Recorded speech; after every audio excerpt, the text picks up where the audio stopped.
최근에 미국의 아칸소주의 공화당 상원 의원인 코든 의원이라고 있는데 이 사람이 화요일 날, 오늘이 금요일인데요. 화요일 날 의회에서 열린 정기 지명 청문회에서 국방부의 정책 결정이 돼지우리 같은 엉망진창이다. 이게 민주당 의원이 아니라 공화당 의원입니다. 공화당 의원이 돼지우리 같은 엉망진창이다. 이렇게 얘기해서 화제가 되고 있는데 이게 뭐냐면은 구체적으로 미 국방부의 그 정책 차관, 그 사람이 누구냐면은 우리나라에 그 핵무장 해야 된다고 얘기했던 정책 2인자 이 사람인데 그냥 갑자기 이름이 헷갈리네.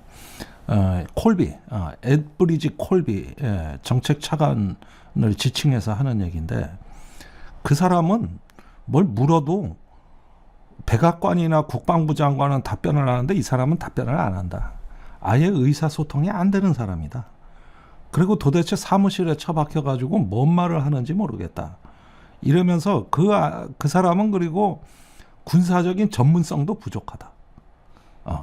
이래가지고 무식함을 그냥 침묵으로 포장해가지고 국방정책을 밀어붙인다. 저 돼지우리다, 돼지우리. 이렇게 비난을 했어요. 그 다음에 상원 군사전략위원회 전략군위원회 메인주의 무소속 앵거스 킹 상원 의원이라고 있는데 이 사람도 그 전략군위원회와 국방부 간의 소통이 억제되고 있다. 그러면서 장관의 지금 정책이 우려된다. 지금 헤그세스 장관이 곧 그 미국의 획득 정책에 대해서 연설을 할 예정이거든요. 근데 그 연설 메모가 미리 공개가 됐어요. 그런데 이걸 보고서 한 말이에요. 그래서 앵거스 킹 상원 의원이 또 공격을 했다. 그 다음에 미시시피주 공화당 상원 의원 로저 위커 이 사람도 헤그세스 장관의 메모는 잘못됐다. 이렇게 얘기하면서 도대체 국방부하고는 의사소통이 안 된다. 지금 국방부도 아니지 전쟁부지 명칭이 바뀌었죠. 이렇게 하면서 콜비 차관은 돼지우리 같은 데서 일하고 있고 헤그세스 장관은 뭘 모르고 이게 미국의 무소속이나 공화당 상원 의원들의 지금 반응들이거든요. 그 도대체 미국 그 펜타곤에서 도대체 뭔 일이 벌어지고 있냐 지금. 무슨 일이 벌어지고 있냐. 뭔가 대단한 저는 혼란이 느껴지는데 몇 가지 사건이 있긴 있었죠.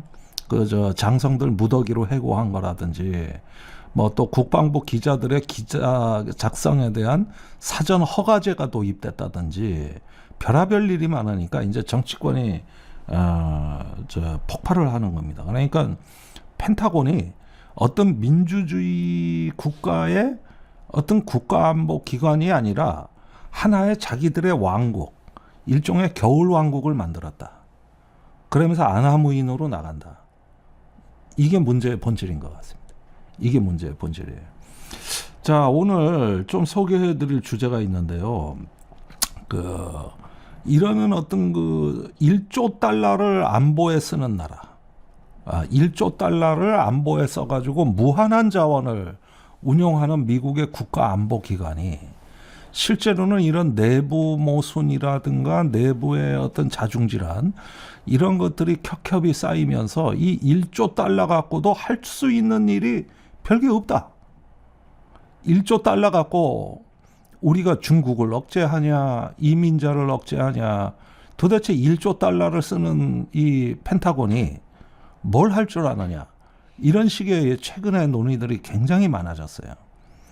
그 중에 하나가 뭐냐 하면은 오늘 소개해드릴 이야기가 이제 디펜스원의 기사인데 중국에 대해서 지금 굉장히 많은 비관주의 중에서 하나의 의제 그러니까 데이터 전쟁에서 미국이 중국에게 지고 있다. 이런 어떤 암울한 전망이 나온 거거든요. 이 부분을 조금 한번 살펴보면은 이게 2020년부터 2021년 사이에 잠깐 국방장관 대행을 지낸 크리스 밀러라는 사람이 있어요. 크리스 밀러라는 사람이 지금의 국방부는 말이죠. 일종의 비잔틴 제국이다. 그러니까 가장 관료적이고 복잡한 조직 구조를 갖고 있는데 제대로 이해를 못한다. 그러면서 국가안보 전략이 인도태평양에서 남북국경으로 전환되고 있다. 이러는 가운데서 중국에 지금 무시무시한 위협이 나타나고 있는데 아무 대비도 못하고 있는 게 하나가 있다. 그게 뭐냐? 양자전쟁. 그러니까 이거를 갖다 Q-Day라고 하는데 이게 뭐냐면은 어느 날 한 국가가 양자 컴퓨터 상용화에 성공한 거야. 예컨대 중국이라고 칩시다. 중국이 양자 컴퓨터를 드디어 상용화해서 군대에다가 이걸 투입했다 이거예요. 그러면 그 날을 Q-Day라고 하는 거야. 퀀텀 데이. Q-Day라고 하는 건데 이 날이 전 세계적인 재앙이라고 보는 거죠. Q-Day가. 왜 그러냐? 미국이 그동안에 암호화해서 처리한 거 뭐 이런 정보가 다 해독이 된다는 거예요. 그 다음에 미국의 정보량이 천문학적일 거 아닙니까? 그러니까 정보를 이 가리는 방식 중에 하나가 뭐냐면은 쓰레기 더미에 그냥 묻어두는 방식도 있는 거죠. 그러니까 어떤 컨퍼런스에서 이렇게 군사 관련 토의를 미군 지휘관들이 하는데 청중 중에 한 명이 개인 휴대폰으로 누가 그 발표자의 이 슬라이드, 발표한 슬라이드를 휴대폰으로 촬영해서 개인 휴대폰에 넣어놓은 거야. 자기가 좀 두고두고 보려고. 중국이 양자 컴퓨팅이 되면은 그런 개인 컴퓨터까지 침입을 해가지고 그래가지고 미군의 발표 그 슬라이드를 화면을 찾아내면 어떡할 거냐. 지금 그런 일이 부지기수로 벌어지고 있다. 그러니까 이게 어디 미국 컨퍼런스 같은 데 가면 휴대폰을 이렇게 촬영하는 장면이 많거든요. 이런 걸 갖다가 어떤 공유 프로그램에다가 저장을 한다고 클라우드 컴퓨터에다가 이런 것들 암호 체계를 깨고 들어와서 중국이 싹 해독해 버린다 이거지. 자, 이러니까 이런 어떤 그 양자 정보 Q-Day가 어느 날에는 이게 이제 말하자면 어떤 그 결정적인 날인데 여기서 이제 양자 정보를 중국이 확보하고 그리고 거기서 얻은 메타데이터 어마어마한 데이터를 사용해서 미국이 하는 모든 움직임을 파악하고 예측할 수 있다면 어떻게 되는 거냐. 이게 공상과학 소설 같은 데서 나오는 얘기 같은데 이게 삼체라는 중국 소설에 이런 장면이 나와요. 그러니까 그 옌센퉁인가? 삼체 넷플릭스에 시리즈로 나온 적이 있는 그 삼체라는 데 보면은 외계 문명이 지구를 침공했단 말이야. 그런데 지구의 모든 걸 감시한다고 인간들의 모든 걸 감시하는데 그 방법이 뭐냐면은 지구 전역 상공에다가 양자막을 펼쳐요. 그 양자막을 펼쳐서 그 입자에 어떤 그 막을 펼쳐 놓으니까 여기에서 지구에서 일어나는 모든 일을 감시 감독하는 거죠. 그렇게 해서 지구인들을 노예로 삼는다. 뭐 이런 그 이야기가 나오는데 이게 공상과학 소설에서는 그런 것들이 있을 수 있겠다 해서 저도 재미있게 읽었지만 만약에 중국이 양자 컴퓨팅에서 미국을 압도하면 그러면 그 Q-Day가 어느 날 온다. 그럼 이게 향후 100년간의 세계 질서를 바꾸는 게임 체인저가 된다 이거지.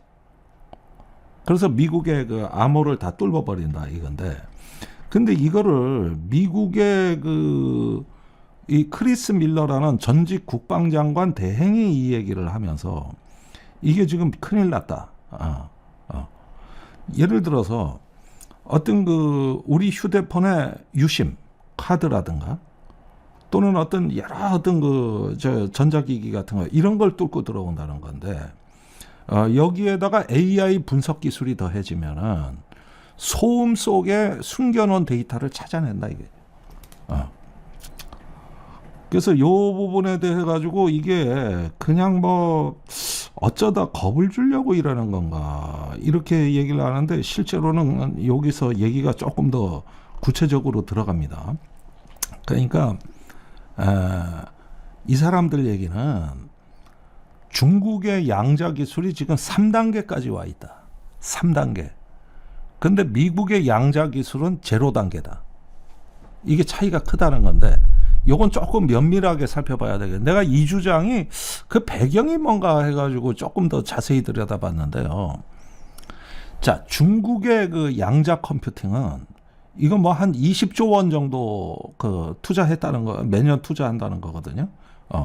그래서 그 찌우장이라는 어떤 광자 방식, 압도적인 성능의 컴퓨팅을 보여줬다는 거죠.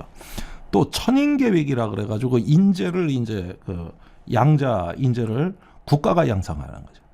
이래가지고 대학 학부는 물론 초등학교부터 양성한다. 이렇게 해서 양자 인재들을 그 하게 되 확보하고 이 거국적인 국가 주도로 양자 기술을 지금 쌓아 올리고 있다, 중국이. 근데 미국은 국가에서 이런 거 하는 게 별게 없다고. 전부 민간 투자로 하고 있어요. 그러니까 민간의 빅테크 기업들이 양자 기술에 투자를 하는 거야. 뭐 구글 같은 데 가서. 그러니까 민간 투자는 미국이 압도적으로 앞서지만 국가 투자는 중국이 앞선다는 거죠. 그리고 민간에서 미국은 양자 기술을 개발한 거를 정부가 받아들이는 데는 시간이 걸리는 거죠. 그런데 중국은 그 시간이 필요가 없는 거지. 자기가 개발하니까 바로 채택을 하는 것이죠. 그래서 2025년 11월 지금입니다. 지금 바로 이번 달에 중국이 그 독자 개발한 중성 원자 방식의 양자 컴퓨터, 이게 한위안 1호 이것이 개발이 됐어요. 그래가지고 차이나 모바일 등 자국 기업에 정부가 납품을 하는 거고, 그 다음에 참 이게 놀라운 건데 파키스탄에 수출을 한다는 거예요.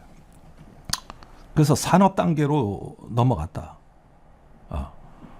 이게 이제 중성 원자 방식이고, 그 다음에 초전도 방식이, 이거 오늘 무지하게 어려운 말입니다. 이거 양자 역학인데, 추중주 3.0, 추중주 3.0인데, 이게 초전도 방식의 105 큐비트급의 특정 연산 컴퓨터.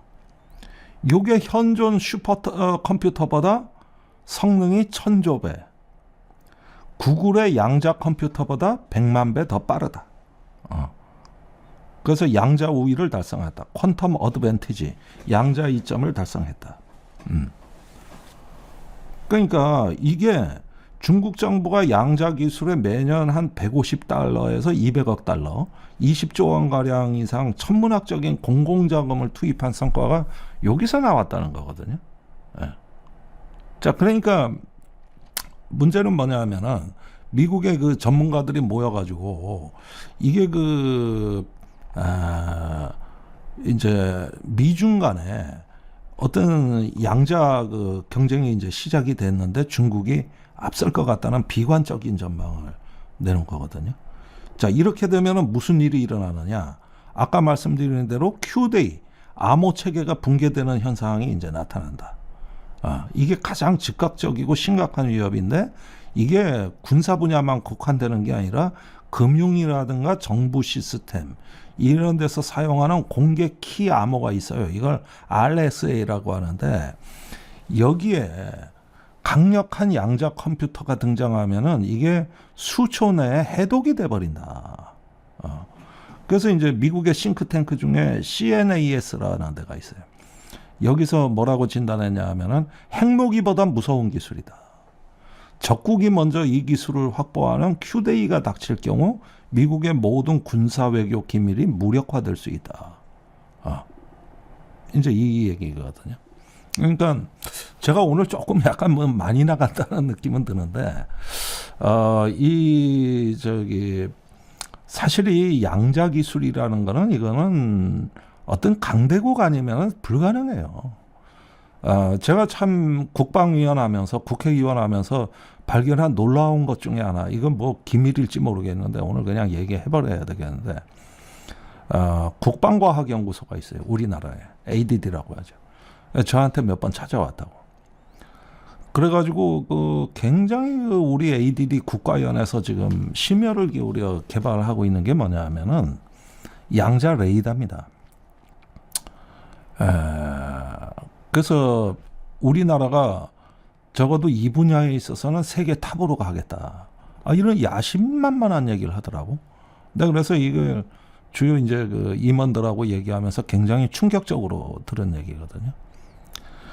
만약에 이게 뭐 사이버전에서 양자 컴퓨터로 암호를 뚫는다 그러지만 이걸 레이더에 적용하면 무슨 일이 일어날까?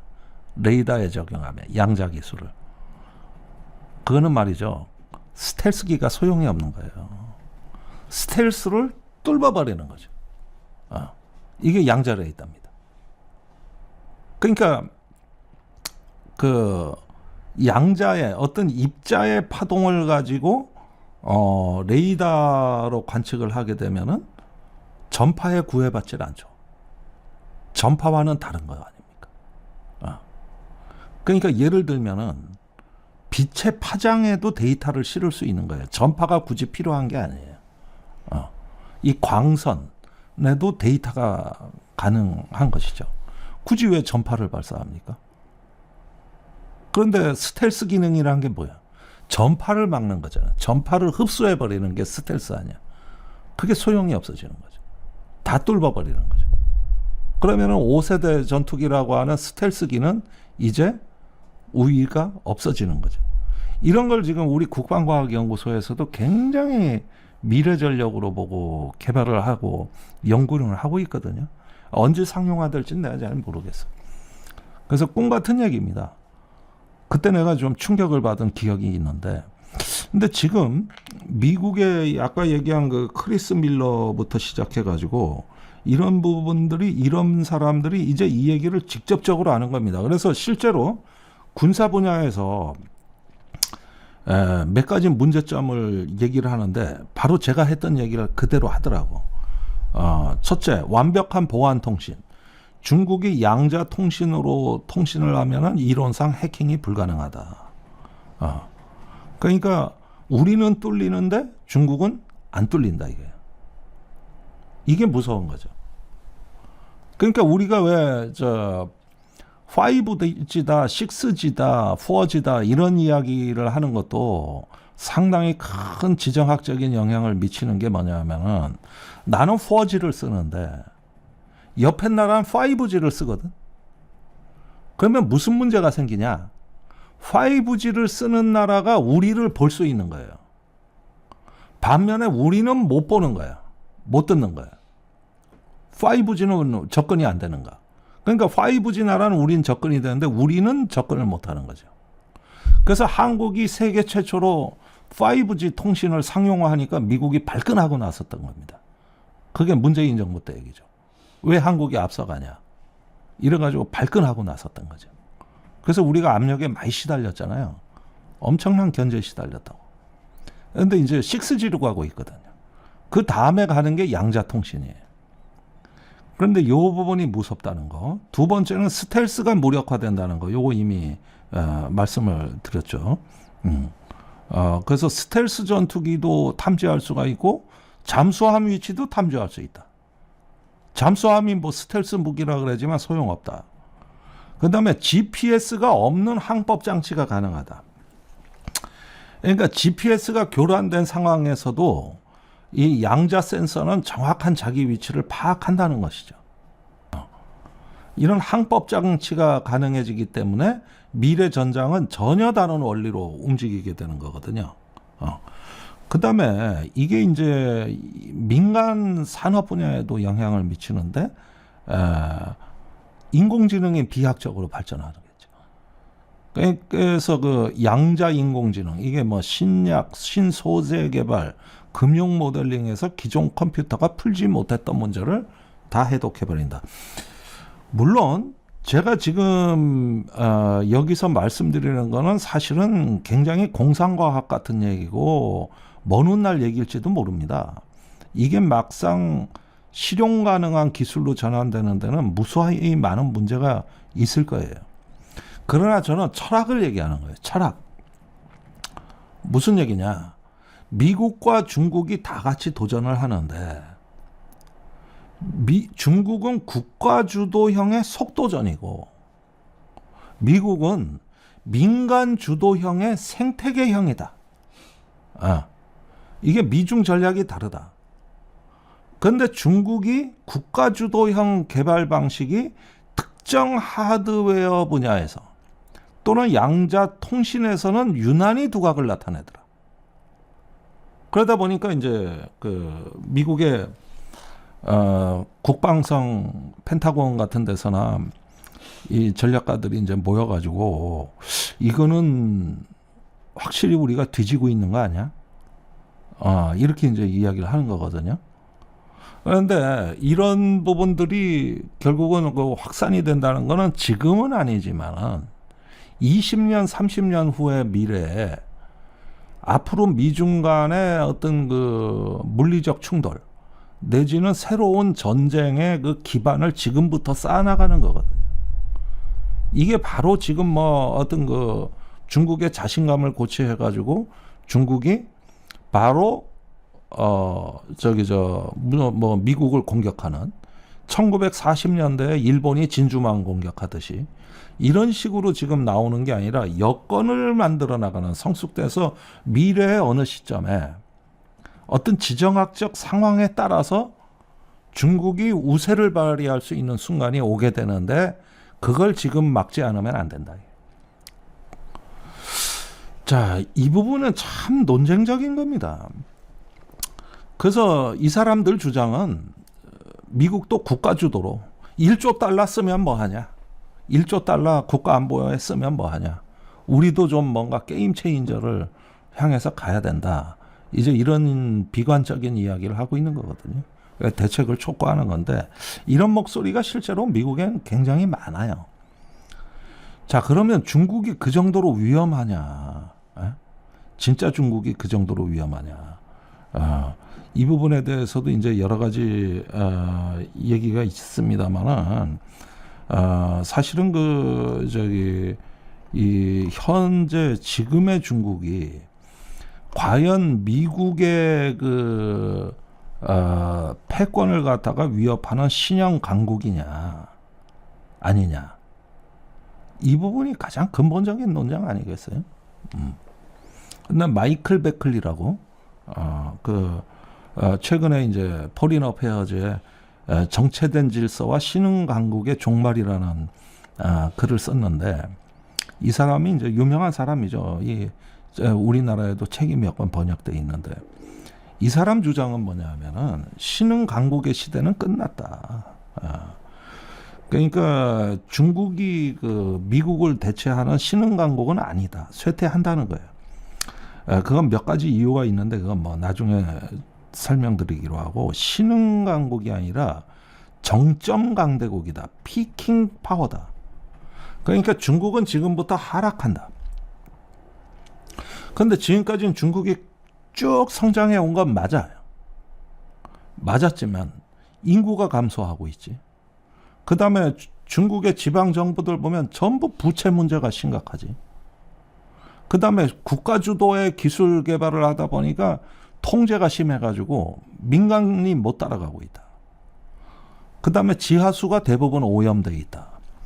이래서 중국은 실패 국가로 갈 가능성이 위험이 큰 나라라는 거예요. 그러면 미국하고의 어떤 패권 경쟁보다는 내부 위기, 어떤 정점을 지나서 쇠퇴하는 국가, 이렇게 될 가능성이 높은데 오히려 그런 중국이 더 위험하다는 주장이에요. 그러니까 쭉쭉 앞으로도 성장할 여지가 있고 국제사회에서 중국이 내 위신이 더 올라간다고 생각하면 전쟁을 안 한다는 거예요. 근데 내가 여기서 꺾일 수도 있어. 내가 여기서 주저앉을 수도 있어. 이런 어떤 위기의식이 커지면 그때 전쟁을 한다는 거죠.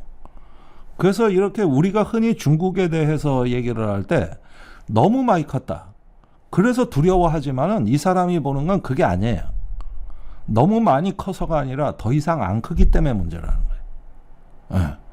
그래서 이 성장의 한계 속에서 조급함을 느낀 중국이 공격적으로 돌변할 수가 있다. 그게 이제 힘의 창문이 닫히기 전에 행동해야 된다. 이런 식으로 이게 전형적인 어떤 미국식 현실주의자의 발언이거든요. 물론 상당히 논쟁의 여지가 많습니다. 그런데 제가 보기에는 이런 주장도 있지만 제가 보기엔 중국은 아직도 내부적으로는 성장하고 있거든요. 그 다음에 자기의 제조업과 기술에 대해 가지고 굉장히 자신감을 요즘 보여주고 있다고. 그러면서 지금의 안정된 관계를 당분간은 계속 유지하고 싶다. 우리 주변에서 분란을 원치 않는다. 이러면서 대만에 대해서도 최근에 와가지고는 공격적인 언사가 많이 줄었습니다, 사실은. 그러니까 이게 중국이 신흥 강국이냐, 쇠퇴하는 강국이냐, 어떤 나라냐, 중국이 어떤 나라냐, 여기서는 의견이 갈릴 수도 있지만은 일단 성장세가 좀 완만해진 건 사실이거든. 그러니까 중국이 이게 옛날에 2000년대 초에 고속 성장하던 우리나라가 아니다. 이제는 성장의 엔진이 이제는 완만해졌다. 꺼져갈 수도 있다. 그럼 어떻게 해야 되느냐? 그러면은 게임 체인저에 더 집중해서 완전히 이건 중국이 불멸의 비교 우위를 확고부동하게 유지할 수 있는 여기에 더 집중하자. 이건 초조함으로 나타난 거죠. 그래가지고 제조 2025가 나오고 또 지금 뭐 AI 2035가 나오고 이래가지고 여기에다가 그냥 어마무시한 돈을 쏟아붓는 거죠. 어마무시한 돈을. 이건 미국보다도 이 규모가 크죠. 그건 뭐냐 하면은 과거와 같은 방식으로 완만하게 성장할 수는 없다. 이거는 피크 차이나가 맞는 얘기지. 피킹 파워가 맞는 얘기. 그런데 그 돌파구는 뭐냐 하면은 첨단 기술, 제조업. 여기서 앞서 나가는 거라 이거지. 여기서. 그거를 옛날에 중국이 자유화되던 시대에는 민간 경제가 컸거든요. 근데 지금은 민간 경제가 아니라 국가 경제, 정부 주도. 그러면서 다시 정치 체제도 과거에는 좀 약간 우편향, 약간 시장을 이렇게 발달시키는 자본주의를 일부 도입하는 우편향적 요소였다면은 지금은 정부가 통제를 하는 좌편향, 권위주의로 회귀하는 이런 식의 어떤 전략을 쓰고 있는 거거든요. 무엇이 옳으냐 이거야 뭐 여러분들도 의견이 분분하실 수가 있고 또 여러 가지 어떤 이야기가 있고 이건 참 할 말이 많은 거기죠입니다만 결국은 뭐냐 하면은 이러는 가운데서 어떤 중국이 사실상 군사적인 도발을 하는 모험주의 국가는 아니지만 그러나 첨단 제조업이나 첨단 미래기술, AI라든가 양자 컴퓨팅에서는 이미 세계대전이 시작이 된 겁니다. 이거는 중국이 우리가 미국을 꺾고 올라서겠다. 절대 강자가 되는 강대국의 꿈. 이거는 포기하지 않는 거예요. 이거는 과감하게 국가가 자원을 집중해서 돌파해서 나간다는 거죠. 그러니까 여기에 미국이 다소 놀란 거예요. 이거 심상치가 않다. 이게 심상치가 않다. 그러니까 결국은 여기에서 일단은 미국이 어느 정도의 어떤 견제를 하느냐 하는 건데 이번에 에이펙 경주 회담도 어떻게 보면 그런 미국과 중국의 각축장이었다. 그게 이번에 에이펙 경주 회담이었다. 어떤 산업과 기술로 지역 질서를 재편할 것인가.